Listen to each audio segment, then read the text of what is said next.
नमस्कार, आप देख रहे हैं मैनपुरी सिटी न्यूज और मैं हूं आपके साथ अनुष्का। रुक कर लेते हैं आज की कुछ अहम खबरों की ओर।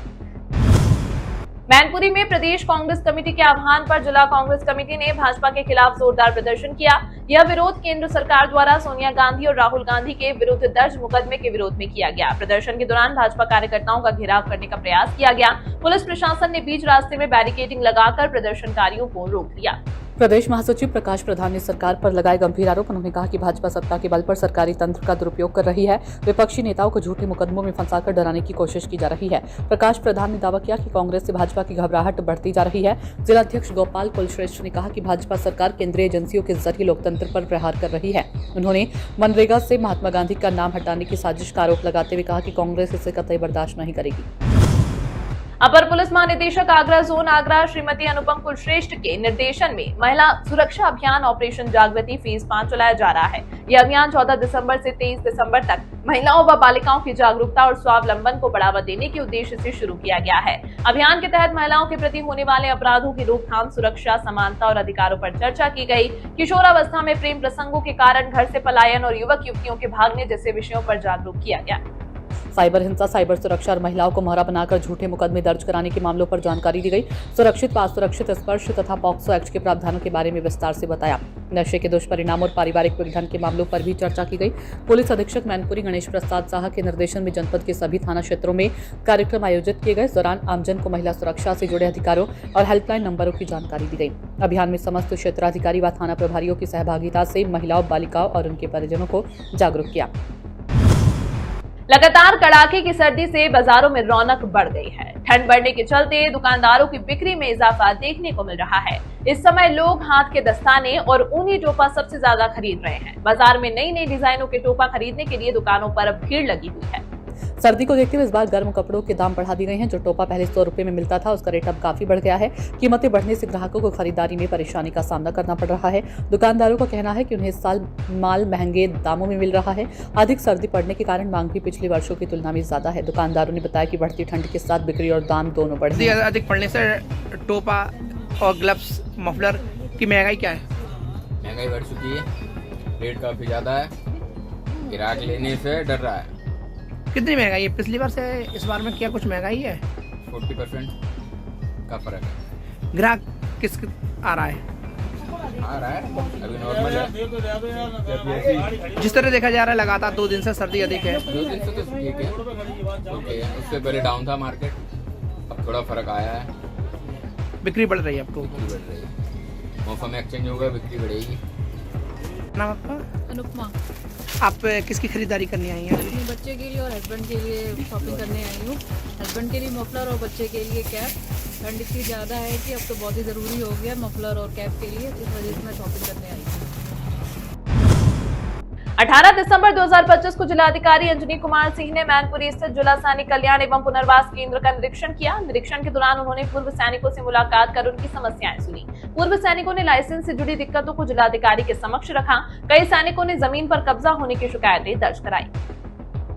मुआवजे से संबंधित मामलों को भी पूर्व सैनिकों ने प्रमुखता से उठाया। जिलाधिकारी ने सभी समस्याओं को गंभीरता से सुना। उन्होंने संबंधित अधिकारियों को आवश्यक निर्देश दिए। जिलाधिकारी ने समस्याओं के शीघ्र समाधान का आश्वासन दिया। इस पहल से पूर्व सैनिकों में संतोष का माहौल देखा गया। पूर्व सैनिकों ने प्रशासन के इस कदम का भव्य स्वागत किया है। सरकारी समिति भवन के निर्माण कराने की भी मांग उठाई गई। चंद्रपुरा महाराज जी बाबा से प्राथमिक विद्यालय तक करीब 600 मीटर सीसी रोड निर्माण की मांग की गई। ग्रामीणों ने बताया कि सड़क न होने से आवागमन में भारी परेशानी होती है। सीसी रोड बनने से गाँव के लोगों को बड़ी राहत मिलेगी। ग्रामीणों ने विकास कार्य जल्द शुरू कराने की अपील की। इस मौके पर बड़ी संख्या में ग्रामीण मौजूद रहे और सभी ने शिकायत पत्र पर हस्ताक्षर किए। कि जो ना समस्याएं सुनी है सर, किस तरह की समस्याएं आई हैं और किस तरह से इनका निदान किया जाएगा? देखिए, भूतपूर्व सैनिकों की समस्याओं का निस्तारण करना हम सभी को बहुत पुनीत कर्तव्य है। ये देश की सुरक्षा के लिए काफ़ी जीवन का लंबा समय बिताते हैं, तो इनकी समस्याओं को प्राथमिकता के आधार पर निस्तारित किया ही जाना चाहिए। इसके लिए मैं इनसे मिलने अक्सर आता रहता हूँ। आज जो समस्याएं आई हैं, कुछ उनकी ज़मीन को लेकर है, अवैध कहीं कहीं कब्जे को लेकर है, या फिर मुआवजा न मिलने को लेकर है, और इनके पास जो वेपन का लाइसेंस है उसको इनके सक्सेसर को ट्रांसफ़र को लेके है। तो इनकी सारी समस्याओं का प्राथमिकता पर निस्तारण शीघ्रातिशीघ्र कर चुके हैं। मैनपुरी में दर्जनों ग्रामीणों ने पंचायत में जर्जर पड़े विकास कार्यों के निर्माण की मांग उठाई। विकास खंड कुरावली क्षेत्र की ग्राम पंचायत सिरपुरा के ग्रामीण शुक्रवार को सीडीओ नेहा बंधु से मिले। ग्रामीणों ने मुख्य विकास अधिकारी को एक शिकायती पत्र सौंपा। शिकायत में जर्जर पड़े हॉस्पिटल के पुनः निर्माण की मांग की गई। कहाँ से आए आप? ग्राम सिरपुरा से। आपने एक सीडीओ साहब को एक प्रार्थना पत्र दिया है, किस संबंध में प्रार्थना पत्र दिया आपने? गाँव में जो है सहकारी समिति है और हमारी एक सड़क है और ये जो है अस्पताल है स्वास्थ्य के, उसका जो है पुनर्निर्माण तो क्षतिग्रस्त हो गया अभी। अच्छा ठीक। हमारा नाम लूपी, ग्राम पंचायत सरपरा से। जी, आप मुख्य विकास अधिकारी से आज मिलने आए, किस संबंध में मिलने आए? हमारे गांव के जो स्वास्थ्य हॉस्पिटल है वो जर्जर है, उसका सही कराने के संबंध में। और दूसरा हमारे नारदी बाबा से गंगा की पुलिया तक जो 600 मीटर सीसीए निर्माण के लिए मंत्री जी से लिखवा के लाए सीडीओ साहब के लिए। तो जब भी मंत्री जी से आप लोग मुलाकात की थी, उन्होंने क्या कहा, क्या आश्वासन दिया? यही आश्वासन दिया है कि ये सहकारी समिति और ये सीसी और स्वास्थ्य केंद्र का पूरी तरीके से पुनर्निर्माण करने के लिए आश्वासन। अच्छा, इसीलिए मुख्य विकास अधिकारी से मुलाकात जी।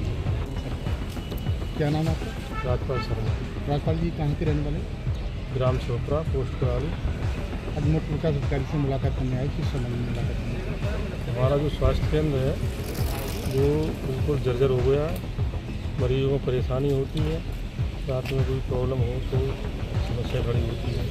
दूसरा, हमारा सहकारी समिति बहुत पुराना था, तो सहकारी समिति बिल्कुल जर्जर हो गया और बिल्कुल ही किसानों को बहुत प्रॉब्लम हो रही है, खाद वगैरह नहीं मिल रही है।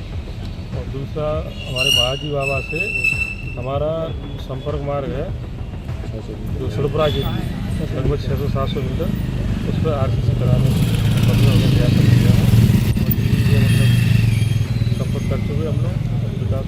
मंत्री से आपने मुलाकात की, मंत्री जी ने क्या आश्वासन दिया?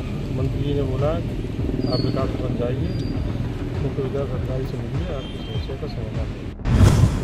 बेवर बझेरा बाईपास पर भट्टा के पास एक ट्रैक्टर पलटने से हादसा हो गया। सूचना मिलते ही पुलिस टीम मौके पर पहुंच गई। पुलिस ने घायलों को तत्काल बेवर अस्पताल में भर्ती कराया। घायल ट्रक चालक की पहचान रामचंद्र पुत्र जुम्मन सिंह के रूप में हुई है। रामचंद्र थाना बगोदर जनपद झारखंड के निवासी बताए जा रहे हैं। वह नोएडा से ट्रक लेकर कोलकाता जा रहे थे। बेवर क्षेत्र के बछेड़ा बाईपास हाईवे पर सामने से आ रहे ट्रैक्टर ने ट्रक में जोरदार टक्कर मार दी। हादसे में ट्रक चालक को गंभीर चोट आई है। घटना के बाद ट्रैक्टर चालक मौके से फरार हो गया। पुलिस मामले की जांच में जुटी। कड़ाके की सर्दी को देखते हुए जिलाधिकारी अंजनी कुमार सिंह ने बीएसए को पत्र जारी किया। पत्र के माध्यम से कक्षा 1 से 8 तक के स्कूल समय में परिवर्तन के निर्देश दिए गए। अब कक्षा 1 से 8 तक के बच्चे सुबह 10 बजे से दोपहर 3 बजे तक स्कूल में रहेंगे। यह निर्णय बढ़ती ठंड और बच्चों की सुरक्षा को ध्यान में रखते हुए लिया गया है। लगातार 2 दिनों से सर्दी का प्रकोप जारी। गलन भरी ठंड के कारण सुबह स्कूल जाने में बच्चों को परेशानी हो रही है। डीएम ने स्पष्ट किया कि यदि सर्दी और ज्यादा बढ़ी तो शीतकालीन अवकाश घोषित किया जा सकता है। बीएसए ने सभी विद्यालयों को समय परिवर्तन की सूचना दे दी है। सभी स्कूलों को निर्देश दिया कि नए समय का पालन सुनिश्चित करें। प्रशासन का कहना है कि बच्चों के स्वास्थ्य के साथ कोई समझौता नहीं किया जाएगा। पुलिस अधीक्षक मैनपुरी के कुशल निर्देशन में पुलिस लाइन सभागार में व्यापार मंडल की गोष्ठी आयोजित की गई। गोष्ठी में जनपद के विभिन्न व्यापार संगठनों के पदाधिकारी व व्यापारी मौजूद रहे। कार्यक्रम के दौरान व्यापारियों की समस्याओं को गंभीरता से सुना गया। व्यापारियों ने सुरक्षा, यातायात और कानून व्यवस्था से जुड़े मुद्दे उठाए। पुलिस अधिकारियों ने समस्याओं के समाधान का दिया आश्वासन। अधीनस्थ अधिकारियों व कर्मचारियों को आवश्यक दिशा निर्देश भी दिए। व्यापारी और पुलिस के बीच आपसी समन्वय पर जोर दिया गया। गोष्ठी में अपराध नियंत्रण और बाजारों की सुरक्षा पर हुई चर्चा। पुलिस प्रशासन ने व्यापारियों से सहयोग की अपील की। गोष्ठी के समापन पर व्यापारियों की समस्याएं जल्द दूर करने का दिलाया गया भरोसा। मैनपुरी गौरव पंडित जवाहरलाल नेहरू स्टेडियम से शुरू हुआ प्रशांत वीर का क्रिकेट सफर। कोच की प्रतिक्रिया। जिला क्रीड़ा अधिकारी संजीव वर्मा ने दी प्रशांत वीर को हार्दिक बधाई। संघर्ष की कहानी। अमेठी निवासी प्रशांत ने मैनपुरी में पूरी की स्कूली शिक्षा। बचपन से क्रिकेट से लगाव, दोस्तों की जुबानी। मैनपुरी में साथ खेले साथियों ने साझा की प्रशांत वीर की सफलता की यादें। प्रशांत ने अपने खेल की शुरुआत मैनपुरी से की है। क्या कहना चाहेंगे? प्रशांत 14 करोड़ में बिका हुआ है आईपीएल में। अब देखने का खुशी तो बहुत ज़्यादा ही है। भाई बेटे का आईपीएल में हुआ है, बहुत ज़्यादा हम लोग खुश हैं। बचपन में ही होनहार दिख रहा था, बहुत अच्छा था। मेरा बेटा है क्या, उसका गुणगान करो तो दुनिया गुणगान कर रही है। सर आप बताइए, प्रशांत ने अपने करियर की शुरुआत मैनपुरी से ही की थी और आज वो 14 करोड़ में बिकी है, क्या कहना चाहेंगे? प्रैक्टिस करता था, उसके बाद उसका स्पोर्ट्स हॉस्टल मैनपुरी में हो गया, वहाँ चला गया, वहाँ से सहारनपुर गया और वहाँ पर उसको अच्छे लोगों के क्रिकेट जिनको समझ थी उनका साथ मिला और वो अपना जो है खेलने लगा। फिर यूपी में हुआ उसका, UPCA ने भी बड़ा सपोर्ट किया।